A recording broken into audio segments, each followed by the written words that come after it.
explosive revelations in former DNC chair Donna Brazil's new book. I'm going to tell my story. Brazil claims the DNC gave Hillary Clinton an unfair edge over Bernie Sanders. There were formal instructions made to DNC staff to execute a campaign of black propaganda against Bernie Sanders. You think, though, that what we're learning suggests that what the Democratic National Committee did meant this election was rigged? Yeah, I think it was. We just got new metrics in. Donald J. Trump is the president of the United States elect. The chaotic scene just blocks outside the secure area of the inauguration, burning cars and smashed windows, dressed in black, their faces covered, armed with hammers and bricks. I don't respect this president. I don't trust this president. And I will fight every day until he is impeached. Impeachment started clear back in 2016 when they went to the FISA court, misled the court, spied on 4 American citizens associated with the Trump campaign, and lied to the FISA court 17 times. Today, the hate boiling over white supremacists and countered protesters fighting with fists and clubs. The silver Dodge Challenger with Ohio plates barreling down the hill. I've never seen such a horrific, blatant racist attack in my entire life. There's water or something. Please. I can't breathe, officer. Demonstrations over the death of George Floyd spread across 6 continents over the weekend. An assassin cowardly shot 2 Federal Protective Service contractors as they stood watch over a protest. Officers are wearing masks, social distancing. If they don't have to go into a house, they're not going to go into a house. The symptoms will change from just a dry cough to actually difficulty breathing. Fears are growing that it won't be possible to stop the global spread of coronavirus. Experts say suicide is a growing concern during the pandemic. The wealth of the U.S. billionaire class increased $565 billion. The CDC says that the health risks from in-person voting are real. There's a growing call to give more Americans the option to mail in their ballots. You're going to have states dealing with perhaps millions of mail-in ballots. As far as the ballots are concerned, it's a disaster. Trump has highly criticized absentee ballots as susceptible to voter fraud. You're going to have a situation, I suspect, 10 o'clock on election night, Trump is winning. Georgia looking for some of that Atlanta vote right now. That's too early to call. And he gets on the television, he says, "Thank you, Americans, for re-electing me. It's all over. Have a good day." Frankly, we did win this election. Water pipe has broken inside the arena. All the tabulation of those ballots has now stopped. But then the next day, all of those mail-in ballots start getting counted. They're mail-in ballots, provisional ballots, other ballots that still have to be counted. And it turns out that Biden has won those states. He is President-elect Joseph Robinette Biden. At which point Trump says, "See, I told you the whole thing was fraudulent." Totally rigged election. It's a rigged election. This is a rigged system. It is my separate but equal obligation to weigh in on this election and object. The White House suggesting 1 million people are on these streets. Donald Trump appearing to be reveling in the spectacle.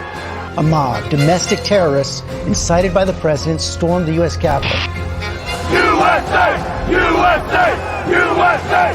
What did all of this achieve today? They were FBI operatives, really, in the Capitol on January 6th. There's still much more evidence that will come out.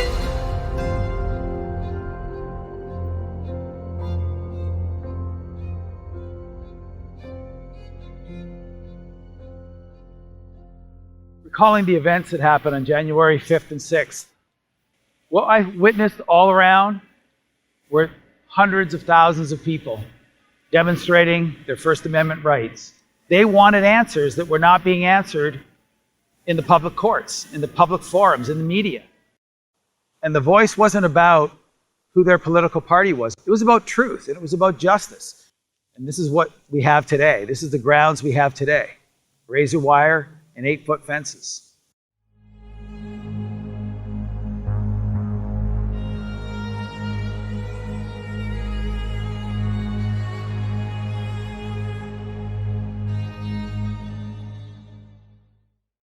Patrick Byrne, former CEO of Overstock, who's part of a data analyst team analyzing abnormalities in election results, says President Donald Trump's advisors want him to lose the election and are lying to him.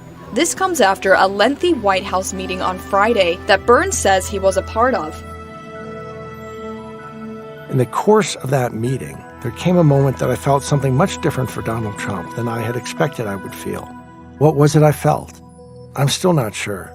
Commiseration for a tired man, a kind of love, or just deep sadness that I could see he understood he was failing on the most colossal of scales.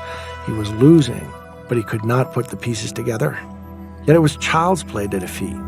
I wanted to scold him and weep for him at the same time. Yet I hadn't even voted for him.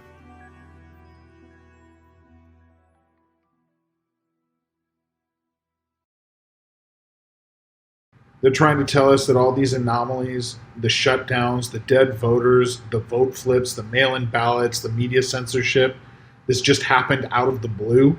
Of course this couldn't happen out of the blue. It didn't happen out of the blue. And the article in Time magazine basically laid out in plain view the exact activities that this cabal of people, which was a combination of labor unions, political activists on the left, corporations, big tech, and others that worked in a cohesive method and colluded with each other to ensure what they said was to protect democracy.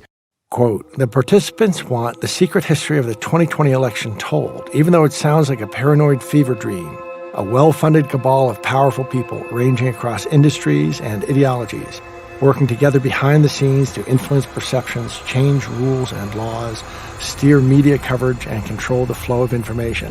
They were not rigging the election, they were fortifying it, and they believe the public needs to understand the system's fragility in order to ensure that democracy in America endures.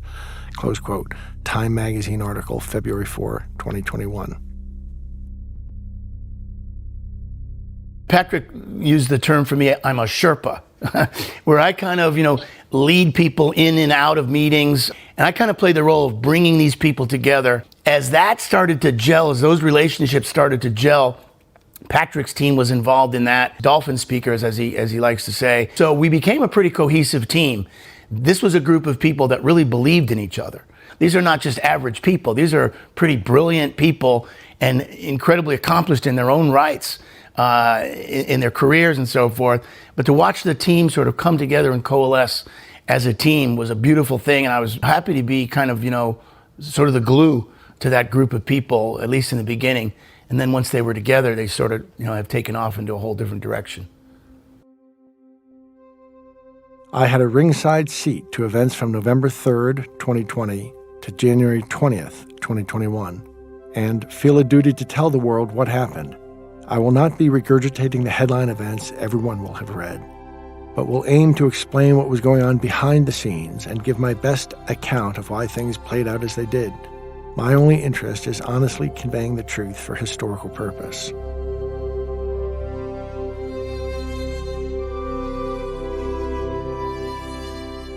I had an interesting experience in my 20s. I had cancer a few times. And so with not much you can do in that period, I did a doctorate in philosophy at Stanford.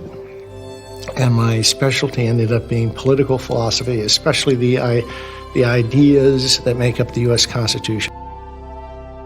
The basic question is the government authoritarian, or does it see itself as deriving its powers from the consent of the governed? If that's the most atomic concept, how do we discover what is it to which the governed consent? You hold an election. You hold an election that's free, fair, and transparent. And this election was not free, fair, and transparent. So this has nothing to do with Donald Trump. I didn't vote for Donald Trump. I'm a lifelong libertarian, so I've never voted for a Republican or Democrat for president. I would be doing this whoever had won, whoever had lost. The most atomic concept of our tradition has been violated.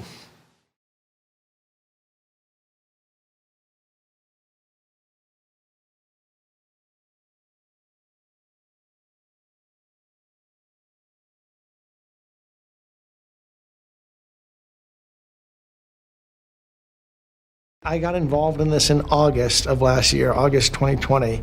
A friend of mine, a very dear friend and a part Native American guy who was kind of a spiritual advisor, showed up and told me that he needed me to meet some people involved in this movement studying election integrity and election fraud. He died the next day, oddly enough, in a plane crash. At his funeral, I met the people that he had been talking about, and it was a group of very serious, very sober, ex-FEMA military, high-ranking officers and such, who had been studying this subject of election integrity and thought that we were vulnerable to a mass election hack. Regular poll workers and election officials going through their standard procedures and standard operations could unwittingly be used to transmit viruses from one machine to another. We brought in folks who, before our eyes, hacked election machines. And in that instance, it took less than 48 hours for us to change all the votes, and we were not caught. Early voters in Georgia in 2018 saw machines deleting votes and switching them to other candidates. These companies are accountable to no one. They won't answer basic questions about their cybersecurity practices, and the biggest companies won't answer any questions at all. They had knowledge of how weak the systems were from a porous security point of view. They were trying to brief the Department of Homeland Security until Washington put a kibosh on them, and the office they did was called CISA.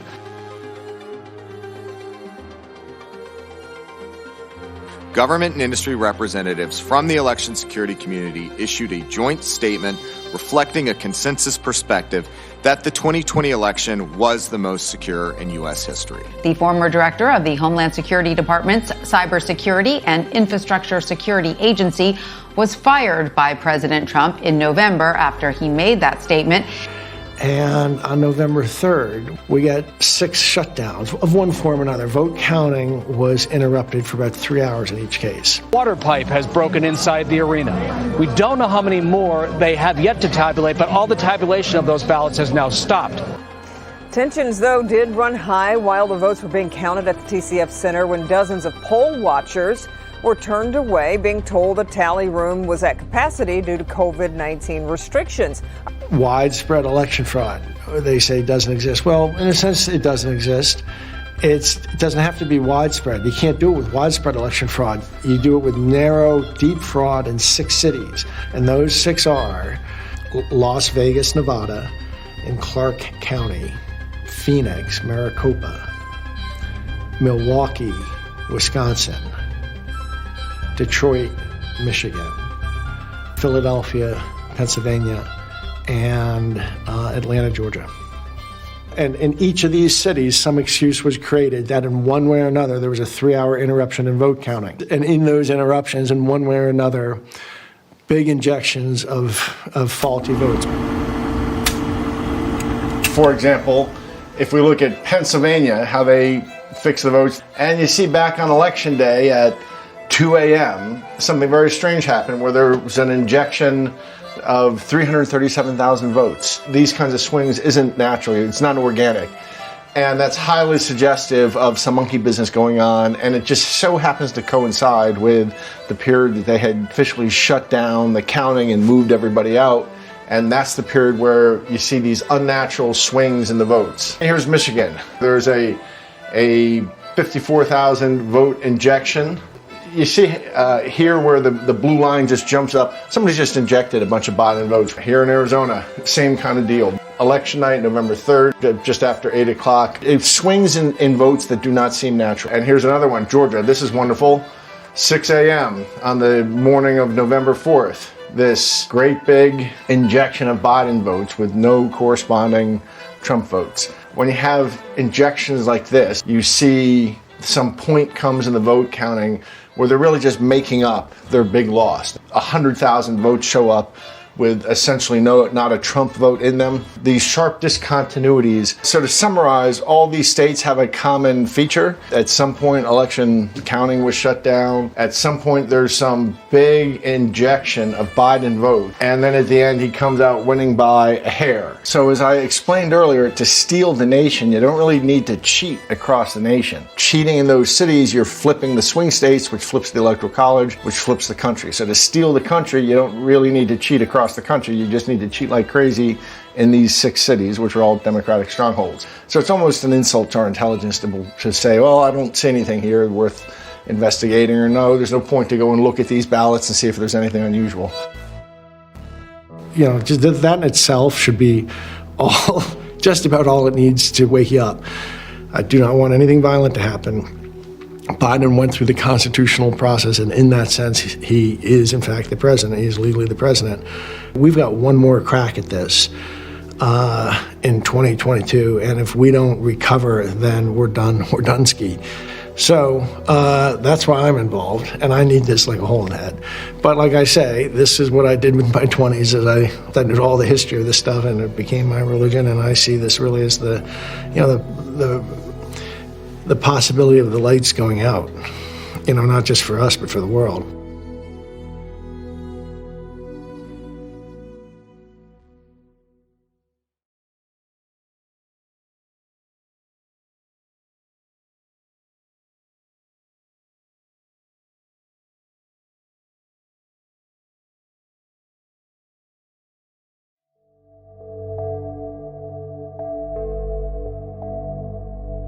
So these people I had fallen in with, this strange collection of people, many of them I might call cyber warriors or geeks, or my term of endearment is dolphin speakers, because they tend to congregate and squeak to each other in this strange language. Dolphin speakers is kind of this, when you're talking to somebody and no one else can understand what you're saying. We're telling short, quick acronyms that allows us to communicate. You know, when you're around non-technical people and, you know, you're kind of going through different things, it sounds like gibberish to them, but, you know, it actually means something to us. And we're digital hackers. We understand technology really, really well to understand how it might be abused or misused or used in fashions it wasn't originally intended.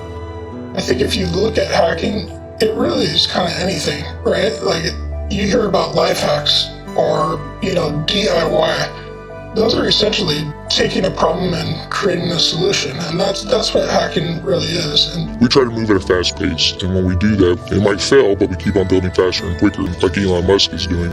He wants it to blow up. He wants to find the problems early, and so he's hacking the industry, something that would take years and, you know, hundreds of thousands of people to do. He's doing it with a smaller team. He's doing it quicker, and so that's kind of that hacker mentality of not be afraid to fail, find the holes, and fix them. This group that I started working with was a group of kind of strange, odd people, some researchers, some what I call white hat hackers, who law enforcement used to break child, you know, trafficking rings and cyber rings and do all kinds of things. You know, the past few years I've been working in human trafficking. We've been looking to, you know, build out the networks, understand where they're communicating, the message boards, the dating websites, and that's been a task of mine for the past few years.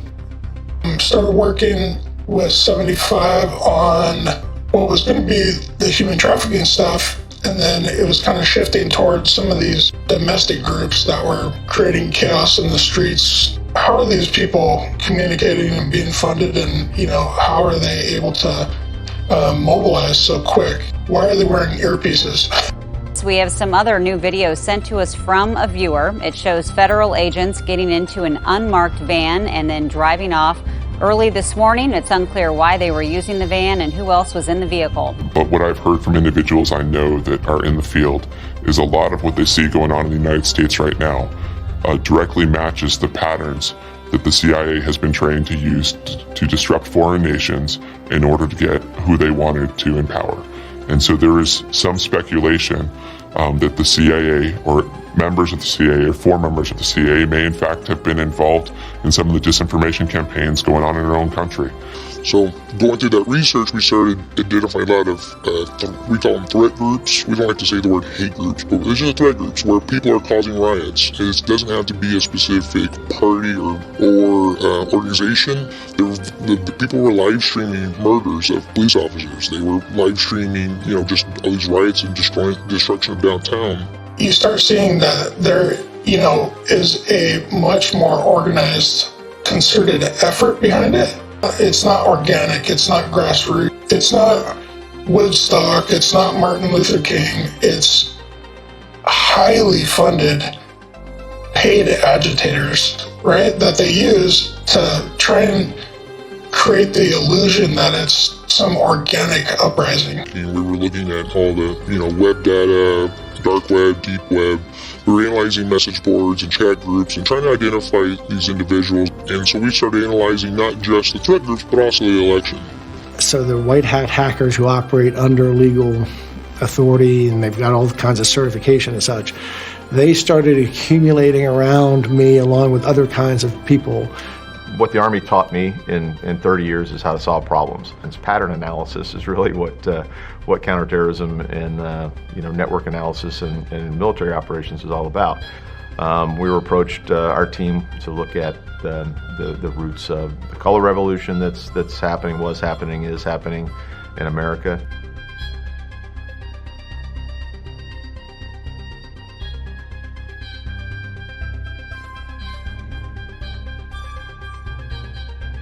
Color revolution is rooted in Marxist ideology, and it basically they use a lot of techniques that stir people up, that overpower local governments.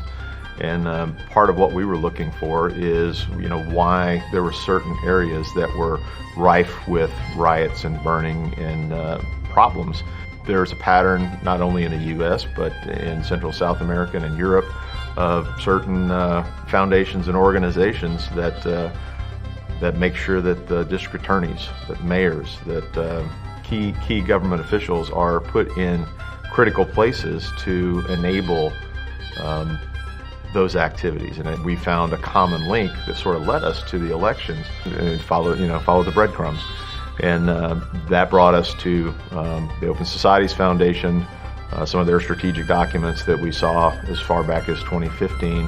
That said they were going to commit resources, personnel, and effort into several of what we were looking at as battleground states for the election. So much evidence started accumulating. We had these teams of hackers and such, and mathematicians and quants. I looked at it from the standpoint of, okay, what does it look like in aggregate? What does it look like in aggregate going back through time? What's happening with those relationships with key variables at this moment in time relative to past moments in time? And then what falls out? Once that information falls out from the raw data, that's when I start to do the analysis of like, okay, what does it mean now? This data fell out. I have no idea what it means. Let's take a look at what it means. Started reaching out to those people that were involved in it at a very high level and had positions in government at a high level. And the more information I fed to them, the more information they came back and said, hey, listen, can you come to Washington, D.C.? They all asked me a bunch of questions, like, how did you come up with this model? I told them about the math, how I actually discounted different values, and every single person that I sat down with validated the information I was able to create by actually stacking this information on top of each other. In some sense, it all self-assembled, these networks of volunteers around the country. It was amazing. Mike Flynn calls them the digital soldiers. I call them sometimes with great love, the Pajama Hadeen.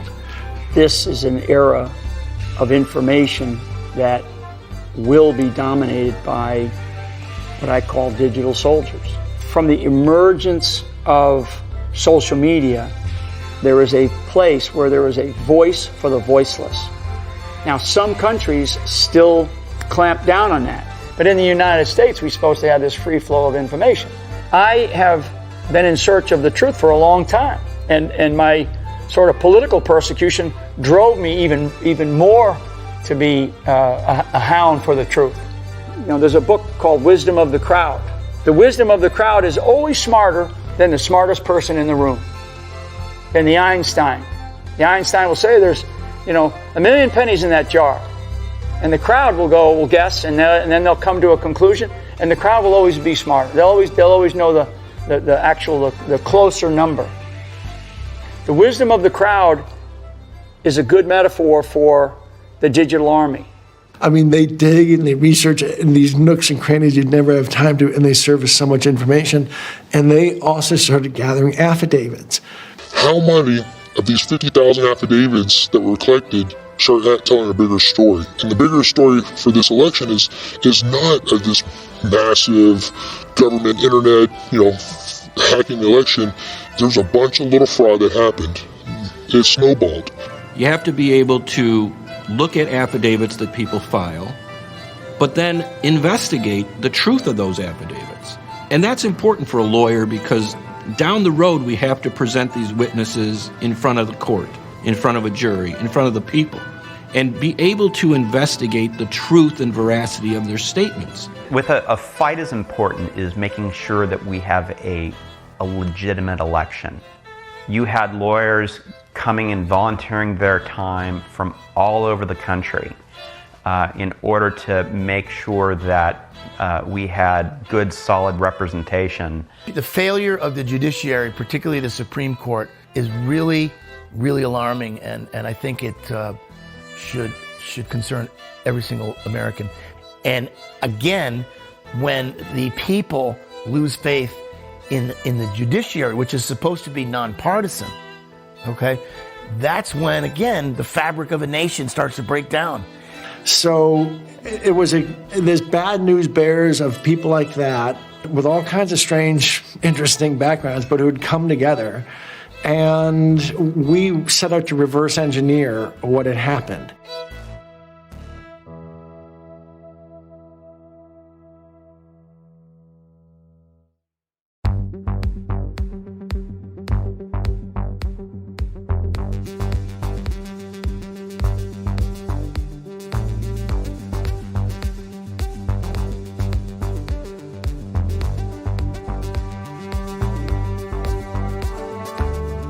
It's kind of hard of us to think about a grand cabal, right? It's like something out of a James Bond movie, right? Some evil guy waiting for his $1 billion, right? Well, suspend belief for a moment. And do you believe that sometimes people cheat? Think about it. Have you played cards or any games with your brothers and sisters? People cheat. It's just the way it is. So now let's peel that onion back and let's look at the voting system. For the first time in history, we have the most people ever that came out to vote. Or the most people, dead people, that voted. Whatever it is. But the most people ever came out to vote. Then you have the most ever spent in any election year. $14 billion was spent in 2020. And then you have the first time in history, by many, many multiples, tons of ballots mailed out and dumped in the marketplace. Is it a lot easier for maybe hundreds or tens or even thousands of people to do a bunch of little things that end up changing the big result? So sometimes don't think about it as this big, grand cabal doing things. There's enough small people that do some of these bad things that can change the vote. I'm Joel Von Hutton Pulitzer. I'm an inventor. I created a lot of the technologies that you use on your mobile phone every day. If you were to look at my bio of who I am, you would learn a few things about me. I'm a first-generation American. My mother was an immigrant. My mother also was a prostitute and a drug addict, and I lost her to AIDS. I am the epitome of living the American dream. I realized that I wanted to use all my power to try to make sure future generations continue to live and benefit from the American dream. So, like you at home when it came to election night, I remembered something that happened on the Jimmy Fallon show. When do you think we'll know the results? All right. Jimmy, you raise an important point, and I hope the American people understand it because this is something I worry about. My view is every vote must be counted. For reasons which I don't have the time to get into tonight, you're going to have a situation, I suspect, in states like Pennsylvania, Michigan, Wisconsin, other states, where they are going to be receiving huge amounts of mail-in ballots. And unlike states like Florida or Vermont, they're not being able, for bad reasons, to begin processing those ballots until, I don't know, election day, or maybe when the polls close. That means you're going to have states dealing with perhaps millions of mail-in ballots. I don't know what's going to happen. Nobody does. But it could well be that at 10 o'clock on election night, Trump is winning in Michigan, he's winning in Pennsylvania, he's winning in Wisconsin, and he gets on the television, he says, "Thank you, Americans, for re-electing me. It's all over. Have a good day." But then the next day and the day following, all of those mail-in ballots start getting counted, and it turns out that Biden has won those states. At which point Trump says, "See, I told you the whole thing was fraudulent." Now, that was in 2020 in October. How did that exact scenario happen? The only way to answer this is to look at every ballot, physical, scan it in and look at it and do a 100% audit. There are 2 U.S. codes on the books. There's U.S. Code 42, 1983, and there's U.S. Code 52, 2701. And it states very clearly, everything with an election, from the digital data to the information to the ballots, should be kept and held for 22 months, specifically for audits.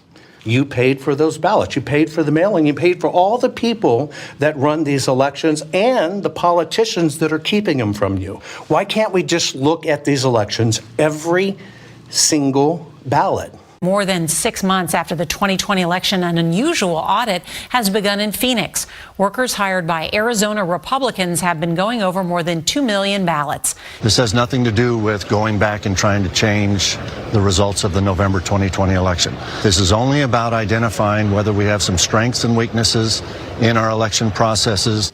An audit like this, to the best of my knowledge, has never been done. Stalin is quoted as famously saying it doesn't matter who votes, but who counts the vote. A lot of the work we do is trying to find vulnerabilities in systems in order to help people to fix them. So the difference between a black hat hacker and a white hat hacker has to do primarily with permission. When you're a white hat, you're being hired by the organization to come in to evaluate something in order to determine whether the vulnerabilities in it with intention of having it be fixed. If you're a black hat hacker, your goal is to compromise it, to take advantage of it for your own personal gain. The gray hat is the in-between of a black hat and a white hat. They're looking to break in, but they're also looking to sell that exploit to the company. But a gray hat has to think like a black hat hacker because they have to look at different techniques. A gray hat kind of has to think as a black hat, but act as a white hat. There's threat hunters, there's different groups that do bug bounties where, they look for vulnerabilities in machines or systems and submit it to the company and collect the bounty. How did I even get involved in, election integrity and everything? It was fascinating. We're there and there's all these individuals with very interesting, colorful backgrounds, ranging from running key programs to the NSA to being former CIA. And we all started diving into the problem to see if we could get some of this data to figure out what actually happened. I met Patrick Byrne. Someone told me I needed to meet this guy. Kind of knew of him already from the Bitcoin and some of the things he's done in the past. That's when we started kind of sharing resources, understanding what each one did, and kind of sort of bonding over the data we were looking at. Anything we come up with, any kind of theory, I beat it up. That's kind of my job in this a group of people we call the Bad News Bears. The beauty of the Bad News Bears is there is no infrastructure. Where we were basically became the command center. General Flynn showed up there and we started answering all these questions and responding to all the emails and defending websites and kicking people out of networks. And someone by the name of contacted me and said they might be charged with the task of his company going through and analyzing all these records. So I spoke with him for about a half hour, I told them, let me dream on it, think about it. I'll tell you an answer in the morning. I had a dream that I would be helping Arizona again. I almost feel like it's a scene from The Godfather. Just when I think I'm out, they pull me back in. My name is Bobby Piton. I'm a first-generation American that believes in God first, that loves his country, and has decided to step up when I was called to ask to do some analysis on some voting irregularities in the once great state of Arizona. It was a Friday afternoon. I was debating agreeing to do this because, it's a Friday afternoon, it's time for a cocktail, and I want to move on and enjoy my weekend. I put in about 30 hours and about 2.5 days and jumped on a plane and went to testify in Arizona on the 30th. The corrupt mainstream media and tech oligarchs are colluding in an attempt to assassinate the American public's true legal vote. Nothing was more to be desired than that every practical obstacle should be opposed to cabal, intrigue, and corruption. These most deadly adversaries of Republican government might naturally have been expected to make their approaches from more than one quarter, but chiefly from the desire in foreign powers to gain an improper ascendant in our councils. In my humble opinion, upon reviewing all the data that I'm going to go over and reading countless articles, clips, and videos over the past week, I think this is the biggest fraud in the history of our constitutional republic. It's taking place right before our eyes. After I did all this analysis and started to look at what results came out, I came to realize that something looks as though it's been manufactured. It wasn't random enough. I wanted to create a probability map. I had to take the information from 1,500 precincts. I had the data from ages 18 to 100. So I took the 1,500 times the 82. Then I took the 3 types of classifications, male, female, and U. I guess unclassified or undefined. And then there was 5 types of classifications of the type of voter. A type 1 was the hard Republican that always voted Republican. 2 was a moderate Republican. 3 was a independent voter. 4 was a moderate Democrat. 5 was a hard Democrat. I ran this analysis across all ages and across all precincts. And from looking at that global data set, I found that there was about a 64% correlation between the different classifications of voters and the distributions of those numbers through time. So if you were a type 1 voter, which is a hard Republican, versus a swing voter, type 3, over time, you would bounce around. Sometimes you're Republican, sometimes you're moderate, sometimes you switch to a liberal. And there was a very high standard deviation, which makes sense. So it was about 64% correlated, that through time these numbers would bounce around. And the correlation was north of 32, 33%. With U voters, the correlation was 94%, which made no sense on the surface. How can you tell me that through time, someone who's a Republican, someone who's a Democrat, someone who's independent, that the way they behave and move through time was tightly moving in lockstep? Now keep in mind, if this correlation was 94% and I was telling you, yeah, I had a sample size of 2,000, and you'd be like, Bobby, come on, who cares? There's 4.3 million records. It would still be super interesting mathematically speaking. However, there was 463,000 records. So when you have 463,000 records moving that tightly through time as someone ages, with a 94% correlation and a 3% standard deviation, it's like, holy cow. When you look at it on the surface, logically speaking, a lot of younger generations, people 18 to 30, might identify themselves more as you, or they don't want to list a sexual type of identifier. Would you believe that in the type 1 voters, a lot of those individuals were in their 60s and 70s? Now, I don't know about you, but I don't know that many 60 and 70-year-olds that are identifying as a U voter. And so I thought it was it didn't pass the common sense test. If it was all front loaded on 18 to 30, yes, it would make a little more sense. But the fact that it was neatly through time, through age, where it was a nice bell curve, tells me and should tell you that there's a problem.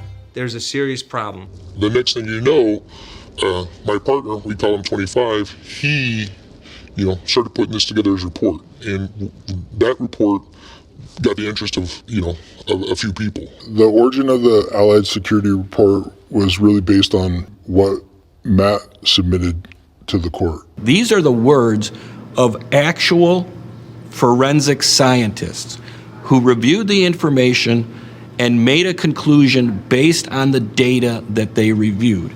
What's so important about this report and what was so stunning to everyone who read it was the conclusion, which is in paragraph 2 of section B. And they stated, "We conclude that the Dominion voting system is intentionally and purposely designed with inherent errors to create systemic fraud and influence election results.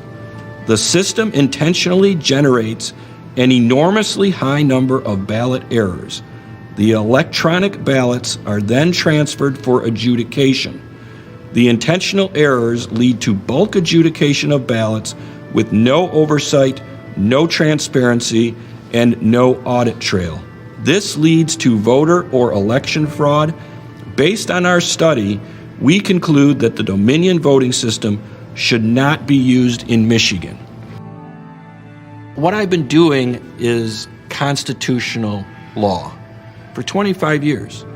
Whether it's fighting with the Internal Revenue Service or the FDIC or any other government agency or state agency. What I want to ensure is that people honor the Constitution and those documents because they are what makes us the greatest country in the world. That's what makes us free. That's what allows us to express our opinions, talk about ideas, talk to our friends, talk to politicians, talk to our neighbors about what's important. And that's not the way our country is anymore. You can't talk anymore about ideas. You get canceled if you say the wrong thing. And now to the social media purge after the siege on Capitol Hill as the country now braces for potentially more violence ahead of the inauguration. President Trump today lashed out after he was banned from Twitter and Facebook, while another platform, Parler, was driven offline. Some say these moves are long overdue, but others are calling them an assault on free speech. I received a call from a guy named Patrick Kolbeck, a former Michigan senator, in mid-November 2020. And he asked me if I was willing to represent a patriot named William Bailey, who lives up in Antrim County. And the problem with Antrim County was it is typically a Republican stronghold that goes 65% for the Republican candidate. In this election, Joe Biden won Antrim County 65% to 35%. So it was a complete direct flip of historic election results. But the way we did it was we didn't challenge the presidential election per se. We challenged down ballot elections, and we did that for a particular reason. Our goal really was to go in and collect data about the election, but we didn't want to do it in a way that drew attention to ourselves or drew attention to the court itself. We wanted to be very respectful of the court. We didn't want to create a media buzz. We didn't want to put pressure on anyone in that respect. And we knew from other lawsuits that had been filed throughout the state or other states that they were being summarily dismissed on procedural grounds. Supreme Court moments ago speaking and flat out rejecting President Trump's last-ditch effort to steal the election from Joe Biden. The court rejecting the lawsuit from the Attorney General of Texas, which challenged the election results in Georgia, Michigan, Pennsylvania, and Wisconsin. The Supreme Court tonight saying, quote, the state of Texas's motion for leave to file a bill of complaint is denied for lack of standing under Article 3 of the Constitution. Texas has not demonstrated a judicially cognizable interest in the manner in which another state conducts its elections. So our idea was if we challenged the down ballot races, school board races, things that meant stuff to local people in the community, that would be viewed more favorably by the court and by the residents of the county. So we filed a lawsuit very specifically challenging those down ballot races. And also filed a motion for a protective order, and the judge granted our request and allowed us to collect the forensic images of the Dominion voting system. When you forensically image a computer, for all intents and purposes, you can think of it as taking a picture of it. You are saying, okay, these are the files that are on the file system. These are the things that are currently in the memory of it. These are the applications that we're running. So you get an entire configuration of the machine. And it can be captured in a way where using cryptography, you can know for a fact that it didn't change. And our goal was to immediately then scramble a plane to get to Antrim County with our forensic team. So right before we were going to get on the plane, the Secretary of State essentially tweeted out that we were going to be there. She was essentially tipping off everybody exactly when we were going to be there, which that was not a deal. We'd also heard that the county administrator had called Dominion directly, and that county administrator directed Dominion to get to Antrim County and that they may need to protect their equipment. December 4th at 11:03 p.m., someone accessed the Antrim County election management system and removed files. They removed system logs and other files that would give us the opportunity and let us review what actually happened on election night. We want to see if anyone accessed that system on election night. We want to see if anyone used the modules within the system that allows them, that are built into the system and allow them to manipulate and change votes. This isn't me making this up. This isn't conspiracy theory. These are actually procedures that are outlined within the Dominion manual itself. So right on the screen, I can go ahead and say, you know what? The voter meant to mark these. They wanted those votes to count for those candidates. I can do the back page. I'm not going to fill all of them in here. And then I hit complete. It's going to go on to the next ballot. Dominion says election fraud didn't happen. And Dominion says that these are the most secure servers ever. They say you can't do it, but they're not the third party. These guys can be, programming the election and making changes that these local county clerks don't understand. They don't even know where to look for the fraud. They don't have the election experience, and that's where we started looking into the bigger problem. We were asked to do an independent evaluation of the Antrim machines. We wanted to take a look at the systems from an application security standpoint to determine whether they put the proper protections in place in order to protect the vote. And what we found was kind of alarming. On this election management system, all of the devices, everything that you need to run it is actually in one box. So one of the things that we found is that this user that everyone logs in as has full access to the database. Not only do they have full access to the database, but there's tools installed in all 3 states that allows them to open up a user interface and directly edit a field in the database and change the value. There were no logs on that would log this behavior. There was no way for you to see that it happened. So literally the integrity of the system, anyone who had the credentials and limited technical ability could log into the system and potentially change a vote. And so once we were able to look at the open database, we could see all the election history of Antrim County. Each one was a separate table in the database, and we're able to look at a user file. In the user file, there was a hash password. By default, you could easily find that hash. So we started doing more research. Once we started looking, we found it on the Election Assistance Commission report in 2012 that they said the password was hard-coded into the election software. The password they used in the 2020 election was publicly on the EAAC's website.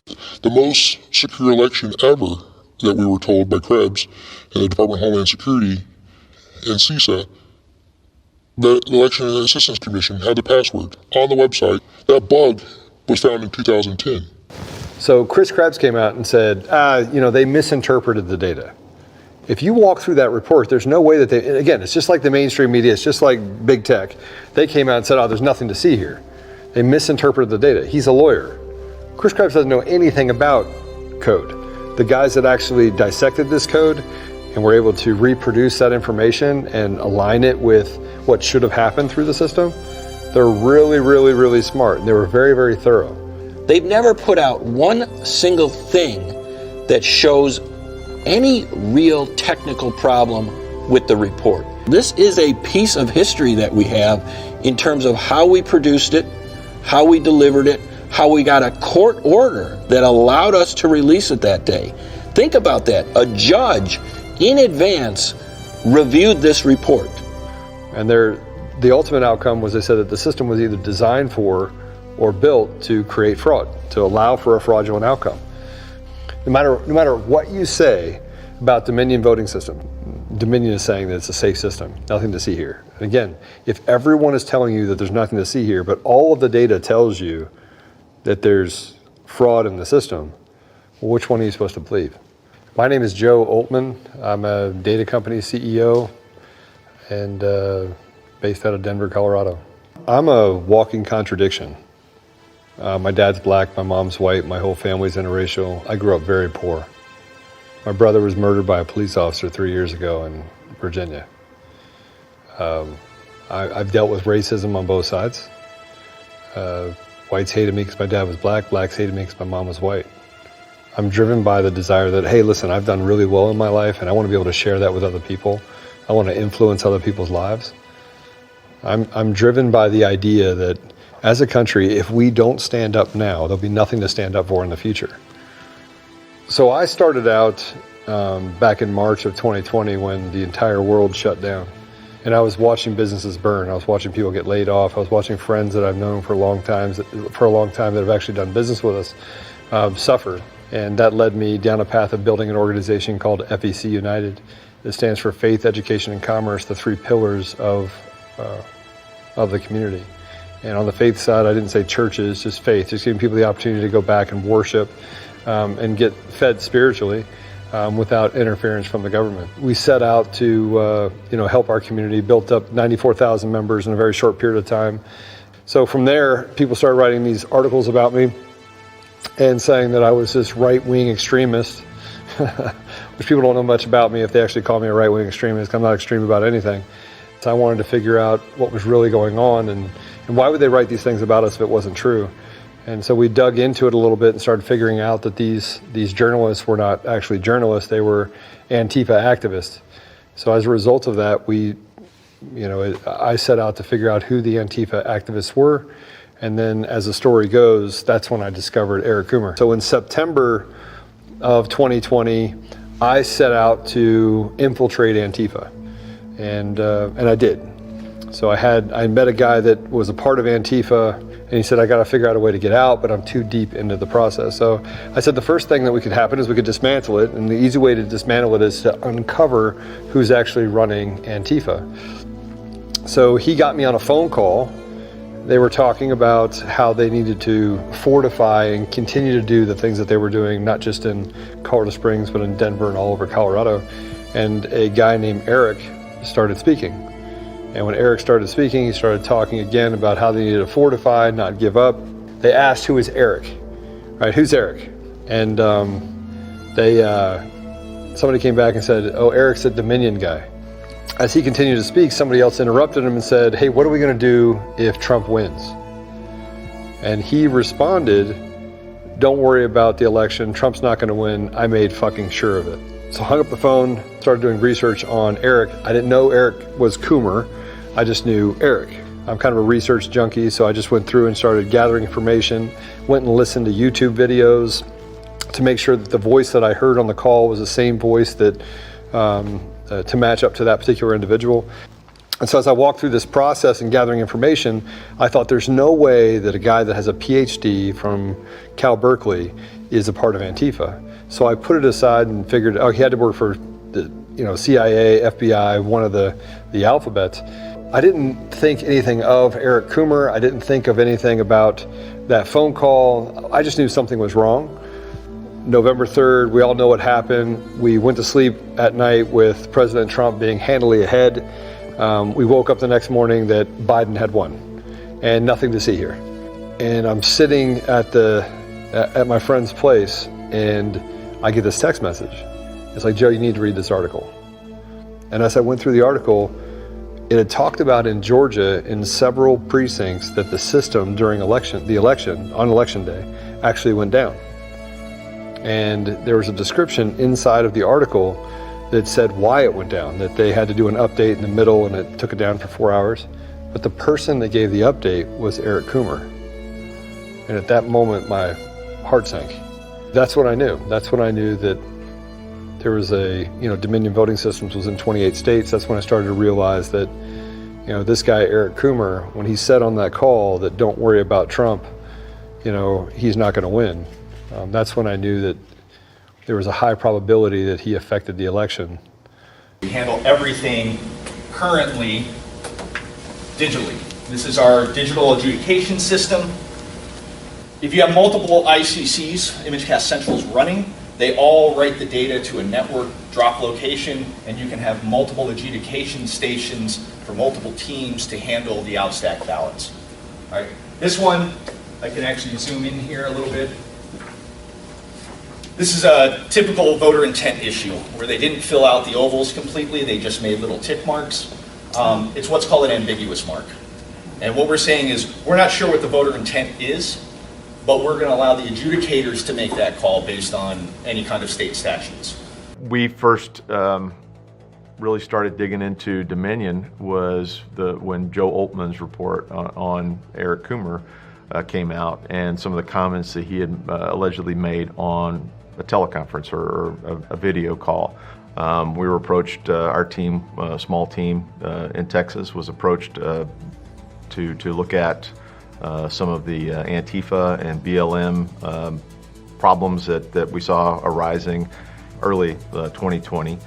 So in the summer, we started looking at network mapping and routes and coordination and integration of those organizations to the problem set, looking at communications patterns, tactics, techniques, and procedures that they were using. Why are they saying that it's debunked? Do you have a theory on that? I have a theory in life, and it's about people and personal behavior. It's either a variable of competence or a variable of commitment. In this case, they would be either incompetent, they haven't done the research like I and my team have done, they haven't looked to the user's manual of these systems, they haven't rationally thought that, okay, these election votes are updated in real time. How does that happen? Hi, I'm Phil Waldron, retired Army, and I was a part of the investigation team that looked into irregularities in the 2020 general elections. I testified right after the video in the arena that came out that showed, boom, we're shutting down. There's a water main leak. It turned out to be a toilet leak. Everybody was kicked out. And boom, we're bringing out the ballots. And so they brought out the stuff underneath the table, and you can watch in the security video, which obviously they didn't know were there. They were running the same ballots through time and time again. So that was the one that we got the video of. There were 30 other precincts that we didn't get the video of. The UN would probably decertify our election. They would say that the 2005 Iraqi elections, which I was there for, were more secure than the 2020 U.S. elections. There were just so many anomalies. The mail-in voting, the absentee voting were part of it. Again, those are able to be injected at the local level. We started looking into the organization and people. We started looking into the connectivity of the environment, the voting companies, how they were connected, how data flowed. So there's certain things that had to happen in order for this election to go the way that it went. I built this diagram, and the diagram is really simple. So you first start off with absentee ballots. You have to have ballots that could be unvalidated. In other words, that absentee ballot system has to go through a signature verification process. The signature verification process is actually tied to the internet. So when you have that connection to the internet, it goes out, looks at driver's license record or even the absentee ballot request form, the signature that's on that form. It goes back in, tries to validate that signature through the first adjudication process. If it matches, it goes to verified. If it doesn't match, it goes through a curing in most states, You contact the voter, they come back in, they look at the signature, they verify it's them, it then goes back into the verified. If you turn down the ability to match signatures, or you stop verifying signatures through that adjudication process and just sending them to verified, you bypass the integrity of that particular system. Does that make sense? All right. So then you take those ballots, you go through verified, and then the next step is to separate the ballots on the absentee ballots from the envelope. The envelopes are what can tell you how many ballots you actually should have that are absentee ballots. But what we found in many states is that the envelopes were actually destroyed, making it impossible for you to validate against any of the absentee ballots. So the next step is a tabulation system where you take those ballots that have been separated from the envelope and you put them through an image scanner. So it's called an image cast system on the Dominion side. So you put them through, they're scanned in. At that point, you can actually add in fake ballots, ballots that have just been reproduced, or phantom ballots. Ballots inside the system can actually be created out of thin air. You can actually create a ballot out of thin air. You put those through the tabulation system. This is where the second adjudication happens. This is the adjudication of intent.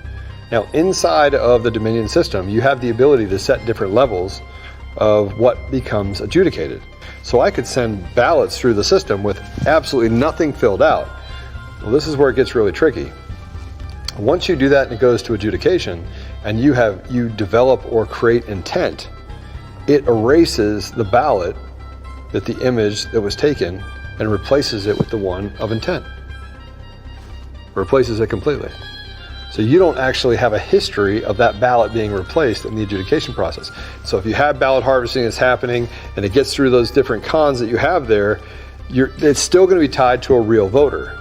When you put phantom ballots or you put blank ballots in the system that aren't tied to that verification process, when it enters that environment, then you have to find a way to align it with a voter. You have to have the system come down and come back up so that it can validate against those blank ballots or phantom ballots. So the same way that you had to verify that those signatures and that those were actual voters, you have to do the same thing. You have to find a way to sync up those fake ballots with an actual voter. Because people are like, Bobby, prove it, prove it, prove it, right? I hear this all the time. I started to see that different patterns emerge with different types of phantom voters being created. And why aren't they being caught? Because so then when somebody's like, oh, there's dead voters voting here, but it was never enough to turn the election. You had an abnormal number of people living with their parents at various ages that made no sense. So that's a class of phantom voter. So then another voter is someone who moved within the state. And your information resides in one county, now it resides in a second. And then if you move into a third county, it might be in all three. So they would bounce around within the state and their information would be there. The fourth type of phantom voter was, I call it the gremlin effect. All of a sudden, there's a Bobby Piton in this county. And then there's a Rob Piton in this county over there. And then there's a Bob Piton in this county over there. And so my vote is getting diluted. So when someone's looking up my name, they're like, well, there is a Bobby Piton that exists, or there's a Robert Piton. It must be the same person. But it's not. They've split me. And basically, they've stolen my vote when they do that. And then the fifth type is the one we all think of. They just made the person up. You want your vote to count 100%. Not a fraction, not a tiny bit. Your vote 100%. Now, when you voted and you cast that ballot, when you last touched it, that's what an election should be about. It should be exactly how your vote counted. If we look at the physical ballots, we can find out truthfully not only what happened in the voting, but we can find out what happened in the machines. Here's a way to look at ballots. We think of ballots as just a piece of paper. Now, my example here is just basically a white ballot. They're printed on white paper. However, the reason I'm saying we need to scan the ballots and look at them forensically is because, unlike some people say it's paper, you can't hack paper, you can hack paper. Let me show you how. So in my example here, white is going to stand for a legal ballot. It is the proper ballot, proper way, proper paper. Black in my scenario is going to be a counterfeit ballot. That's going to be something that should not exist in the system and is illegal. Now, what about ballots that actually get scanned multiple times sequential? Here's what I mean. Think about it. If a ballot is printed in a sequence and they're mailed, what's the odds of them coming back in the same sequence? However, that occurs in the system. So that's what this blue one's going to stand for. A yellow one here, that's going to stand for a ballot that somebody just mimeographed. What you don't know is these machines cannot tell the difference between a good ballot and a bad ballot. Let's take this green one here. Did you know the machine can read just an empty ballot? It takes it in, it stamps it, it just needs a voter. You can assign voters later. And then I use my red one here just as, we'll call it foreign bad actors, or communists here, we'll use the red ones. The system wants you to think is the ballots are like this, all perfect. But if you take these ballots and you scan them back in independently and look at them with forensics, that's what's called computer vision, kind of like self-driving cars. Machine learning, that's where the computers learn as they go, or artificial intelligence to really look at them. Here's what the system truly sees. It can actually look at all the physical ballots and see all the different layers. So you don't need the machines to see code. You can see code in the physical realm. Here's the bottom line. If there are bad ballots in the mix, why should they be counted? So when we look at harvesting of votes, one township in Antrim County, 1,200 out of the almost 1,500 votes were error ballots. They had to be adjudicated. Now, Antrim County didn't do electronic adjudications. They did manual adjudication. But in the counties and the states where electronic adjudication, you can export all those adjudicated ballots in a batch file or a CSV or an Excel spreadsheet. We couldn't figure out initially why the Nevada Secretary of State had exported the voter rolls to Pakistan. We introduced evidence in Nevada from county employees who were whistleblowers. 2 employees that came to us through completely different channels that told us that during the early voting period, when people would come in and vote on voting machines, that votes were appearing and disappearing in the middle of the night. They would log a voting drive out with a certain total of votes on it at night, and then when they checked that same drive in the next morning, the voting total would be different on that drive. It's something that the courts, that the media completely ignored. They never went and they never really even tried to challenge the validity and legitimacy of our experts and our evidence. They just ignored it.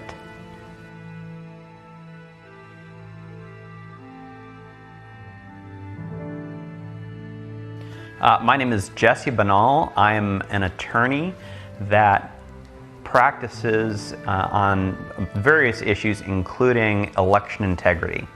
My grandfather, who I love dearly and was a huge influence on my life, while he was fiercely independent when it came to politics, the most important thing was to remember that our elected officials worked for us and that we could always have the right to fire them if they weren't doing what they were supposed to do. In Nevada, I think what made the biggest difference is that the legislature in Nevada passed a bill in the middle of the night in the summer called AB 4. The Nevada legislature used COVID as a pretext to pass AB 4, which set the standard for all the voter fraud and irregularities we saw in Nevada. The voting rights bill passed through the state Senate today along party lines. It broadens Nevada's mail-in voting system just in time for the 2020 election. The main idea behind it is to make sure as many people as possible cast their ballot even amid the coronavirus pandemic. The bill requires mail-in ballots to be sent to all registered voters. It also increases the number of in-person polling locations in certain counties. AB 4 made it so that there was universal mail-in voting, that every voter in the state would be mailed a ballot, but they didn't put into effect anything that could clean the voting rolls or make sure that you weren't sending ballots to incorrect addresses or multiple ballots to the same people. They didn't make any effort to do that. And that's really what was one of the biggest things in Nevada that resulted in all the fraud, all the irregularities that we saw there. House Democrats are rethinking the entire U.S. voting system. They're pushing massive legislation, 791 pages to be exact, full of major changes to our elections. I'd say that H.R. 1 is an unconstitutional bill that is riddled with ways for the left to steal elections and to inject their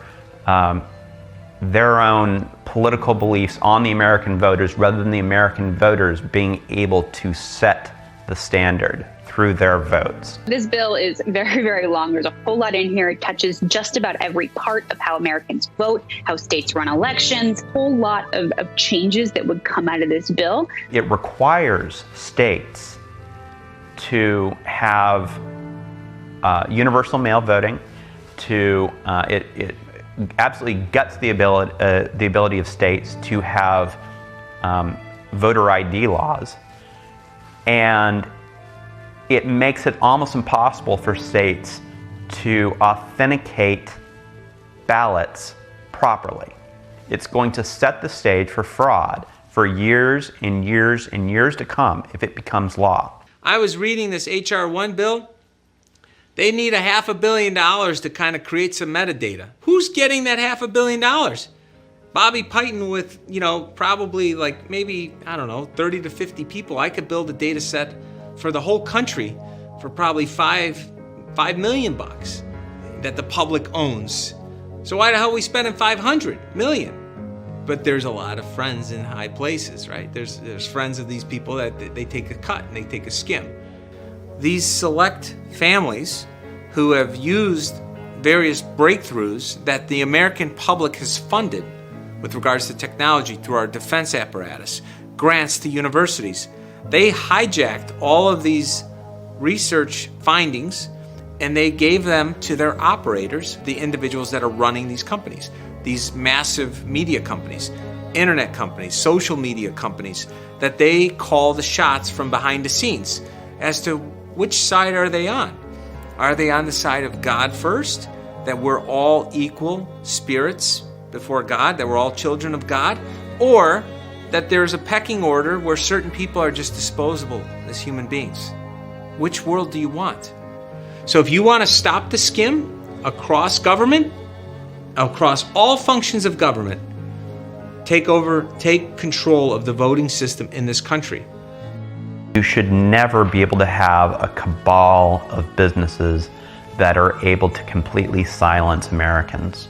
Freedom of speech is in more danger right now than I think it ever has been in the history of the United States of America.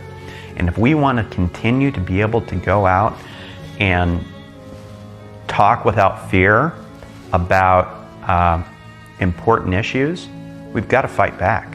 And we have to fight cancel culture with every fiber in our beings in order to make sure that freedom of speech is protected. So there's a lot of risk in being involved in this. But if you view it as this could be the end of our democracy, too many people lost their lives preserving what we have now to not put everything in to do what we can to save it now. I've had so many people come to me and say, hey, you need to get out of that. You can't be involved in that. What about your family? What about this? And my answer is, what if nobody stands up? What if nobody else fills this gap? How can I shirk it off on someone else? I know stuff and I can do something about it. And by golly, I'm not going to let our country be lost on my watch. So I'll do what I can do. Because I think we all knew that politicians lie and they cheat and they steal. I don't think any of us knew how bad it really was. And so that's the big wake up. There's an information war, and news stations, they just parrot the same thing over and over. That's why they're called mockingbird media, right? There's not a single, piece of evidence of election fraud. That's not true, and they know it, but they try and go with the say it enough times and it becomes true. You repeat a lie often enough until you don't need to repeat it anymore. I took an oath to protect and defend the Constitution. I didn't take an oath to protect and defend a political party. I think the elements of our government are corrupt. No one is looking to, start a war. All they're trying to do is saying, hey, we don't think our votes counted this time. Let's be damn sure that our election counts next time. We have a whole team of people that are doing this because if my vote doesn't count, your vote doesn't count, what are we doing? So many people don't understand what they can do. There's groups that are forming up around the state right now. We talk about these issues, how they can get involved, how can they make their voice known. The rules are for thee and not for me. We see it every single day. We see it when they create different rules for us as people, yet the government, they don't have to follow the same rules. We saw governors that went and had dinners at restaurants while all of us were told to stay home. We saw education where the teacher said, hey, I don't want to go to school, while we saw our kids die of suicides, depression, mental illness. So I don't actually know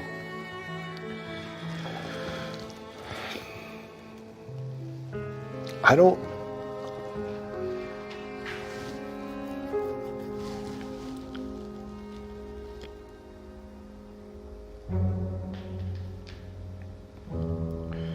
don't know if it's possible to come back from where we are right now.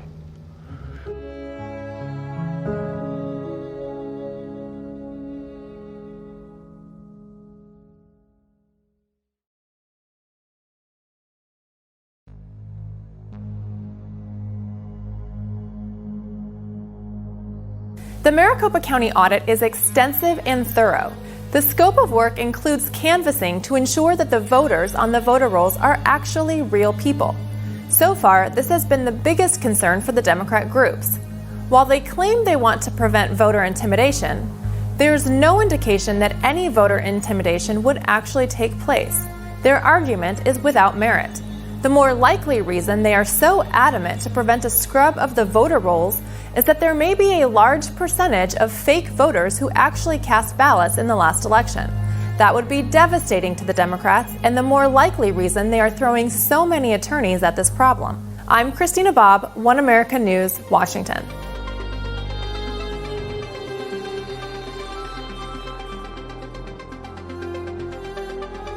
I don't think people realize how close it was in Arizona. I mean, we say it was 0.3%. 10,457 votes between Biden, the winner, and Trump, the loser, out of 3.4 million votes. Hi, I'm Ken Bennett. I'm the Senate liaison for the audit that the Senate has asked for the Maricopa County election. This is not about right or left. This audit is about right and wrong. Was the election conducted right, or are there areas that we can improve? And it's not about going back and changing the results from 2020. It's about identifying in a very, very close race, did we count every vote correctly? Now, if we identify errors or fraud or whatever that might have made enough difference to change the election in 2020, then people are going to go bananas, I'm sure. And people in other states are going to have to say, well, maybe we need to look at our elections too. Because Arizona, who's known for having very good elections, found enough to say maybe the result wasn't correct. One of the assumptions that people are making or charges people are making is they think fake ballots were entered in the election. We want to eliminate that and say that we've verified to the best of our ability, to the technical knowledge we have, there were no inauthentic ballots or no ballots printed by anybody other than the authentic printer that produced the ballots for Maricopa County. My name is Bob Hughes. I currently have a company called Marketing Resources. I've been in the printing industry since 1972. We want to make sure that not only do we count the ballots and make sure that the count is correct, we want to make sure that only authentic ballots, only legitimate, original, legal ballots are being counted. Another thing is the paper. If the paper comes from a very particular mill, that mill's going to have very particular standards. We can tell whether or not too many of one type of ballot was issued or too many of one type of ballot was received. So we're looking basically for any signs that we can see of anybody using any kind of inauthentic process or illegitimate ballot that should not have been in the election process and should not have been counted. So if the evidence comes forth and it's obvious in a big way, then that would be, to me, the catalyst that could change a lot of things. The biggest asset we have is the American people. And I say all American people, because all American people must want to have free and fair elections. It's the only sacred right that we truly have as citizens of this country. Yeah, my name is Joe Flynn. I am a private citizen. Happen to be General Flynn's younger brother. For the last 4 years for General Flynn's Legal Defense Fund, I played kind of a role of spokesperson for that. President Trump last night pardoned his former National Security Advisor Michael Flynn after a long legal battle in federal court. It is my great honor to announce that General Michael Flynn has been granted a full pardon. Congratulations to General Flynn and his wonderful family. I know you will now have a truly fantastic Thanksgiving. Once the case for General Flynn was over, when the pardon came, we rolled right into the election fraud work, and I got deeply involved in that. I worked very closely, and I continue to work very closely with the whole team on really going after what's needed to be exposed, and that is, the massive amount of fraud that took place during this election, which was unprecedented in American history. We did not have a free, fair, and transparent vote on the 3rd of November, and the entire world knows. Everybody in this country knows who won the election on the 3rd. What happened on January the 6th was a terrible thing, but it wasn't the first time in American history that building was attacked, okay? Back in the 60s, the Weather Underground blew up bombs inside the Capitol building. At 1 minute before 1 o'clock this morning, the switchboard at the Capitol received a phone call. A man's voice said a bomb would go off in the building in half an hour. During the Kavanaugh hearings, there was enormous amount of agitation and people storming into people's offices all over that building without being invited in. The Sergeant at Arms will restore order in the gallery.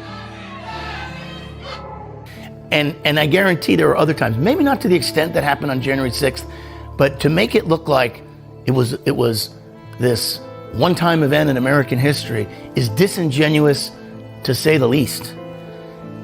It was unfortunate, it was divisive. However, let's not kid ourselves and say it's the first time in American history something like this has happened, because that is simply fake news. And speaking of January 6th, why are there still so many things, basic factual matters, that we don't understand about that day?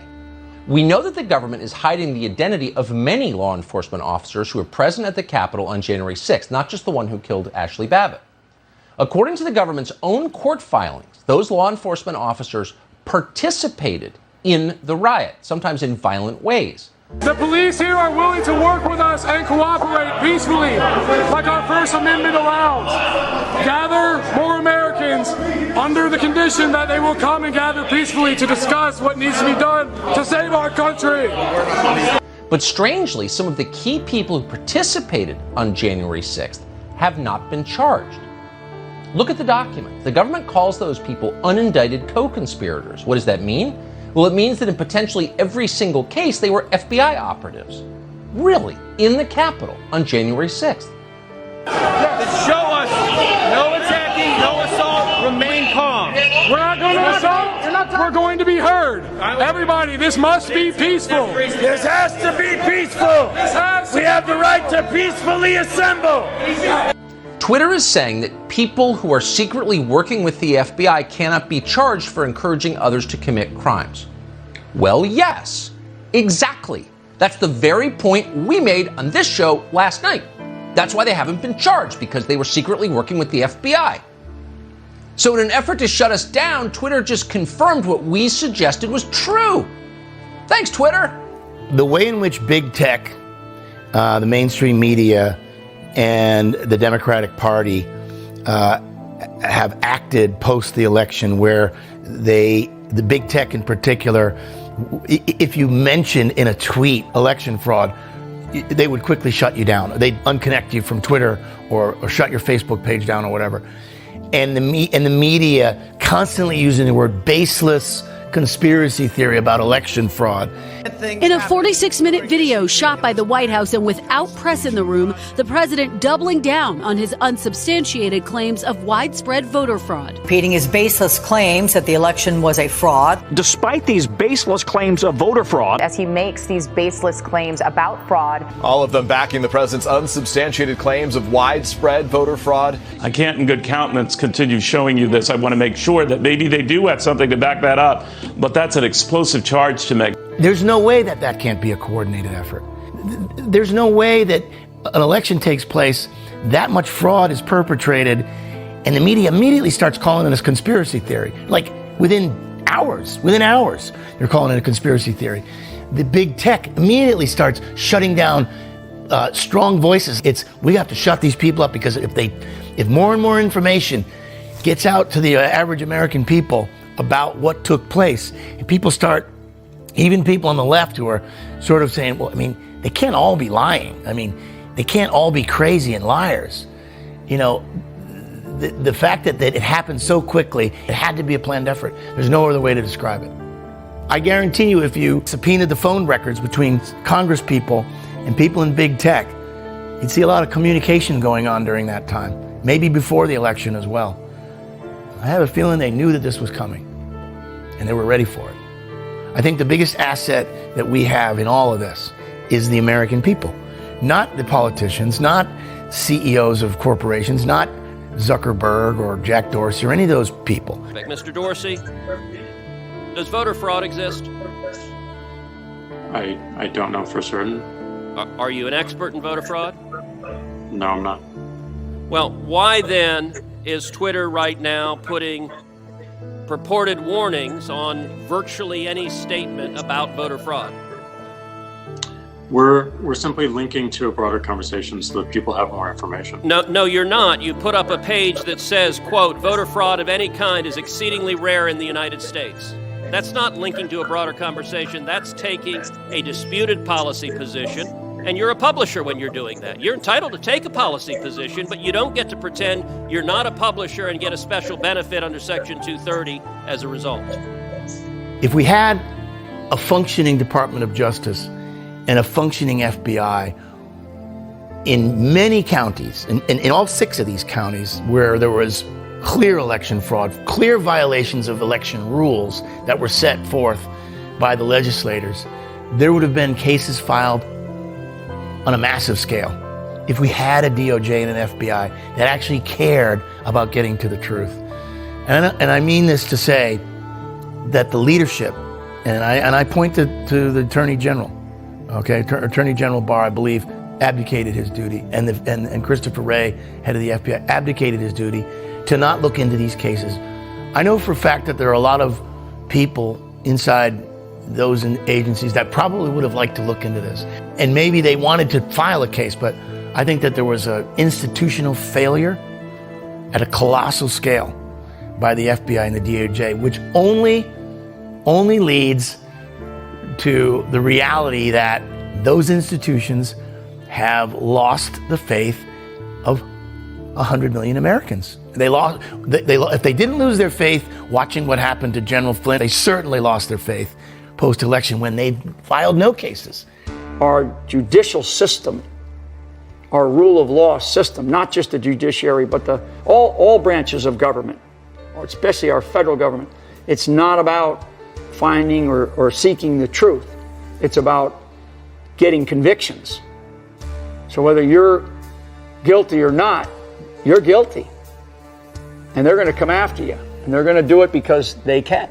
They tried to put me under the ground, right? They literally tried to kill Mike Flynn. And that's for real. I mean, this is the persecution that I experienced. Michael Thomas Flynn, I'm a retired Lieutenant General from the United States Army. I spent almost 34 years in the military. One of the things that I discovered was this amazing formation of a team of people that only wanted to get to the truth. When we looked at it, it wasn't about, okay, these are all people who are pro-Trump or whatever. In fact, in many cases they weren't. They saw what I saw. They saw what millions and millions of people, not only in our country, but around the world saw on the night of the 3rd. They came to us, we formed this amazing team, and we started to work at discovering what we believed we needed to discover. And our mission was, in this case, to try to find the truth and discover what happened during this crazy election that we had. So one of the people that came into my life, and I had previously known through an old friend who's now deceased, was Patrick Byrne. His insights were interesting because one of the things that we felt prior, we both felt, and some of us talked about it in sort of more intimate discussions, was we felt like we had spies in our camp. They were trying to discover what our strategy was going to be and then share that with whoever, right? Whoever they're going to share it with, whether it's members of the federal government, the deep state, right? Maybe, or members of the opposing camps. But we know, we felt, and it was proven out, that we had people that were not being totally honest with us. And so we had a couple of conversations. We began to see what was forming or not forming and what was needed. And it ended up being not this giant group of people. It was really a small team of real true subject matter experts who had the same idea in mind: get to the truth of this thing. I learned that our system was totally broken, okay? That our executive branch, our legislative branch, the judiciary doesn't function the way that people want it to function. And the founders realized, they knew that there was going to be tyranny setting in to the very lifeblood or the DNA of the federal government. And it has. As I look at this and I say to people in this country, we have to wake up in this country, because if you don't recognize that the person running a precinct is as powerful as the President of the United States on voting day. Why? Because that person running the precinct, guess what they're responsible to do? Count those ballots. I could have cared less. If Trump won, fine. If Trump lost, fine. But I want to know what the truth is. This is not fake news. This is reality. We cannot fake the American people out and lie to the American people about what the reality is. And the reality is they were lied to. That this system is totally broken. The United States of America election system broke down. I think that the president, from the very beginning, was never presented what I call clear paths to victory. For me, and for a couple of us, we were able to identify those early on. And that's where you prioritize your efforts. Because you can't go and say, well, it's a big problem. Where do you focus? It eventually came to that, where the focus became the states, the swing states, and then it became these counties in the swing states, and then it became down to the level of counting votes or not counting votes, or what are we going to do, and all the fighting for the truth. But the president, he was not clearly presented what I say are clear, what I call clear paths to victory. Had he personally had he known those, gotten involved in those, and focused on those with his team, we'd have a different outcome today. I wouldn't be sitting here talking to you. Going forward, one of the key things that needs to happen is people need to get involved in the election process, in the election system. And it may not just be running for office. It may be being a volunteer observer, and you watch the process. Because I'm going to tell you, the next time that we have an election like this, that's what people are going to want to do. They're going to go, are we using the same systems? Are we using the same ballots? Is the system still broken? Well, how can I fix it? Get involved. Be one of those volunteer observers. That may be the most important thing that you do on a given day in your entire life. So one of the things I liked about Flynn so much when I met him, he may be the only guy I've met in a long time who we quote Federalist Papers to each other. We studied all the previous attempts at democracy, both ancient and modern, and in my words, we figured out what made democracies fail and republics fail. And we designed this Constitution around those failure points. There was one failure we didn't figure out how to design to beat, and unfortunately, that's the one that brings down republics more than anything else in history, and that is the problem of what he called factionalism. But we would really probably think of it today as special interestism. Special interestism, which leads to captureism, because the special interests capture the government and turn it to their own private ends. This is a revolution by the elites against the people. But I think what's happening is the elites looted the country for 2 decades or more in certain ways, and the bill has come due, and they're trying to hand us off. They're paying the bill by turning us over to China. I think that's kind of what's happening, but I know that gets speculative. I'll stay away from that. Listen, when you're on the side that says the other side doesn't get to have the side, you're on the fascist side. And so what they're trying to do is engineer things, and we have to be smarter. If you've ever dealt with a goon, by which I mean a cop who is swollen with authority, or if you're at a nightclub and some bouncer is swollen with authority, imagine that becoming your government, that becoming the kind of people who excel in society, because goons have to select other goons. That's what it's like in authoritarian governments.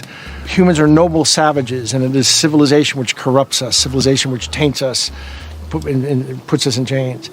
There's another view of human nature that some philosophers have that is best expressed by Joseph Conrad's Heart of Darkness, which was, if you've seen the movie Apocalypse Now, it's the same idea. And that's, in the book, it's a Mr. Kurtz. In the movie, it's Colonel Kurtz, the Marlon Brando character, who's removed from the constraints of civilization and sees what's at the heart of man, and discovers basically, he dies muttering the horror in both the book and the movie for a reason. And if that's your basic worldview, it's civilization which keeps us, it's the rules of civilization which keep us, that constrain that. There are ways to fix all this, but you got to restructure things. And now they're trying to pour cement over it all. They want us to go violent so they can harness and they already are trying to harness the power of the CIA, the FBI, the DHS, and to try to oppress half the country. So this is a goon takeover of the United States. As far as I'm concerned, they're the extremists. We're not the extremists. They're the extremists. They're the ones who are burning the Constitution.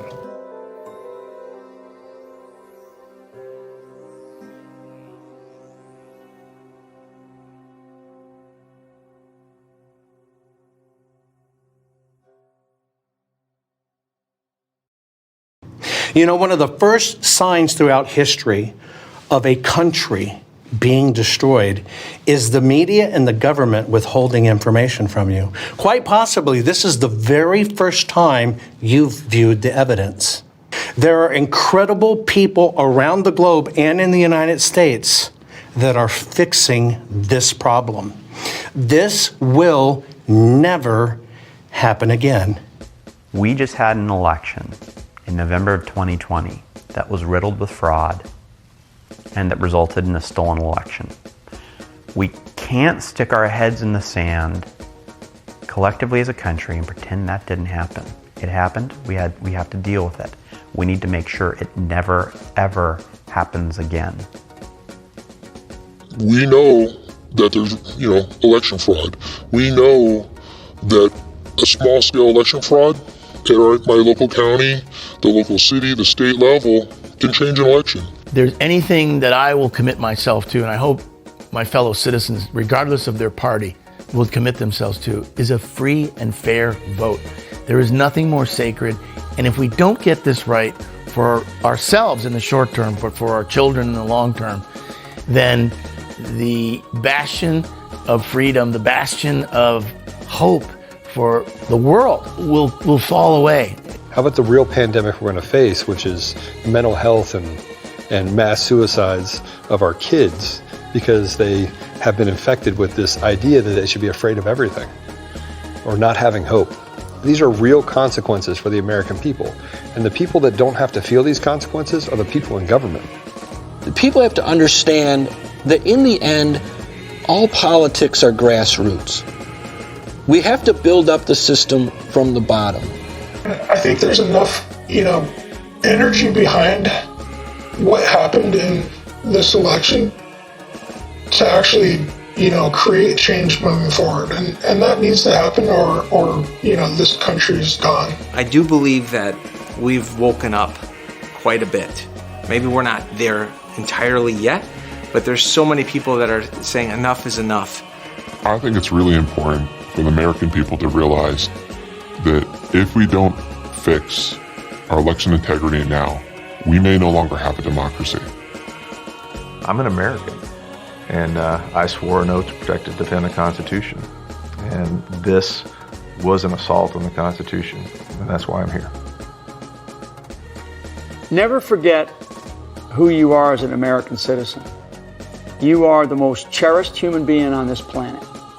And the reason why the rest of the world, the other 7 billion people on the planet, look at the United States of America is because they look at each of us and they say, oh my God, these people have freedoms that I can only dream of, that are only in my mind. These people are actually able to exercise their freedoms. And so we as Americans, we take our lives for granted. We take what we have for granted. The rest of the world doesn't take those for granted. They are sacrificing their lives to try to get what we have. So as an American citizen, never take for granted the freedom that you have, because it can be whisked away with one sweep and in this experiment of democracy that we continue to tinker with as we go forward. Okay? Doesn't matter if you care about abortion, religious rights, gun rights, your local school bond funding. What you care doesn't matter if you don't have election integrity. It's the thing you want no matter what else you want. So we have one chance, and that is to get massively organized on election integrity. And that means volunteering, not just to be a precinct observer, but to be a precinct worker, especially if you live in a swing state.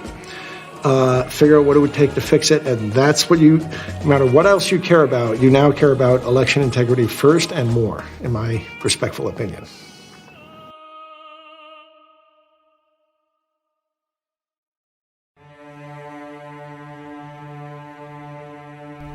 So in the end, what do we do with all this information? And what are the implications? What do we do as a society when our politicians, mainstream media, social media platforms, and judiciary have failed us and chosen to abuse the consent we the people have given them? How many lives were lost because a pandemic was exploited for political means? How do we put aside our differences in political opinions, race, gender, ethnicity to find common ground with one another and not let them divide us any longer? What is that common ground? Is it not our responsibility to collectively undo a broken system and rebuild it, remove the ones who have abused it, and hold accountable the individuals, corporations, and government agencies who were complicit? This is truly a time of great awakening, and the elite corruption of the 1% is there for the rest of the 99 to see. Your vote is your voice in the current system. It's also your responsibility to the larger problems we all face collectively. We have all been lied to, and no one is coming to save us or fix this. It is we the people who are tasked now to do so. It is up to us, and the whole world is watching. What will we choose to observe?